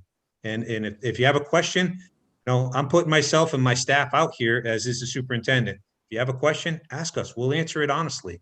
We're not trying to hide it. It's about transparency, accountability, and having good information to make an informed decision. Because ultimately, you guys, your job is to go to town meeting and tell the taxpayers to vote for something because you believe it's the right thing to do. If you don't have good information, you're not going to do that. You're not going to support us, and that's what we need. So. All right. Thank you, John. If there are any other questions, could you please raise your hand now? Raise your virtual hand. And I am not seeing any further questions. So I think we're ready to wrap up. I just would like to thank the members of the respective committees for their attendance tonight to be able to hear all of this information, excellent information for us to have a good snapshot and picture of the direction we're heading in for the next budget cycle. Thanks to the school superintendent and his staff for their contributions. Certainly facing a lot of challenges in the delivery of education over this past year. I can only imagine the day-to-day complications that arise both for teachers, students, and parents. And so we certainly are sympathetic to those challenges as well. And then obviously, thank you, John. Thank you and Jason Little for putting together all of this information, as always, very detailed and very complete and easy to digest in this format. So as always, we look forward to the continuance of the budget development and see where we'll be in another few weeks. So any last comments, John? Nope, just the Appropriations Committee, Financial Planning Committee, who are probably wondering when are they going to get digging into some of this stuff. I'll be in touch very shortly. For all the reasons we talked about, things are a little bit delayed, but we have been working on the budget behind the scenes, as the superintendent has. We'll start meeting and going through those things. So you'll be hearing from me shortly. Thank you. Thank you very much, John. I guess we're concluded. Thank everyone, and look forward to our next few meetings to see more details. So with that, I think we can conclude. Good night, everybody. Thank you. Thank you.